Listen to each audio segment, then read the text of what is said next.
किसी की तरह संगठन के लिए अपनी हड्डी गला दी है इन्होंने लगातार। जिस परिस्थिति में हम लोग हैं, गोवर्धन बाबू भी उसी तरह से हैं। और आज इन्होंने जब मंच पर आकर माला पहन लिया तब तो बचिए, समझ लीजिए कि जेडीयू का और कुछ नहीं बचने वाला है।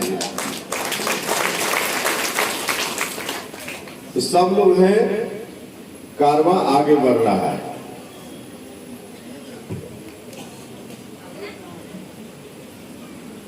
आज एक विशेष दिन भी है। हम आए थे पिछली बार नमन यात्रा के क्रम में, पार्टी गठन के बाद नमन यात्रा पर हम निकले थे। और नमन यात्रा में हम लोगों ने तय किया था कि जहां जहां भी बिहार के महापुरुष जिनका जन्म स्थान है, कर्म स्थान है, वहां जाकर उनके प्रति नमन किया जाए, उनके स्मारक पर जाकर सर झुकाया जाए।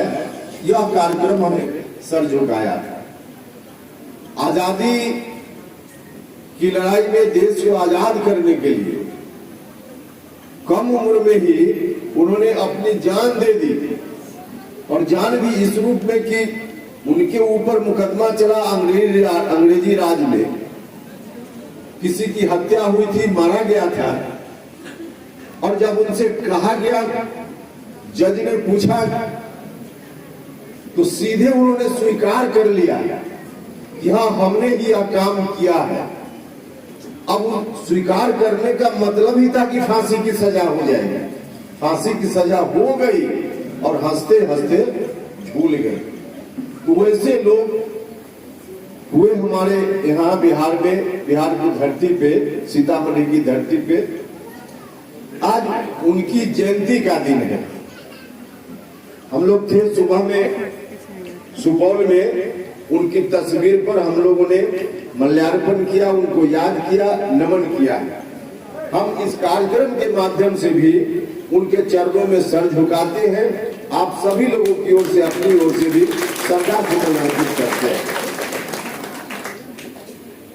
भाइयों और मित्रों, हम मधेपुरा में, सुपौल में जहां सुबह में उनके चरणों में सर झुकाए, वहीं शाम में कार्यक्रम के बाद हम लोग गए थे।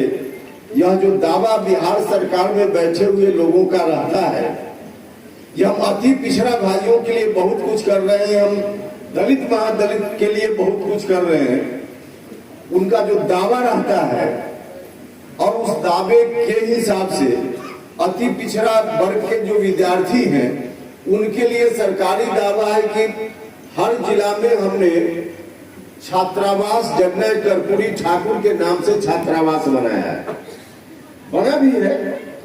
हम गए थे सुपौल में कल शाम में, कर्पूरी ठाकुर छात्रावास को देखने के लिए कई लोगों ने कहा कि जरा स्थिति वहां देखिए कि क्या स्थिति। सरकार दावा करती है कि अति पिछड़ा समाज की भलाई के लिए हम कितना कुछ कर रहे हैं, नौजवानों के लिए, छात्रों के लिए। हम लोग गए थे, सभी लोग गए थे वहां देखने के लिए।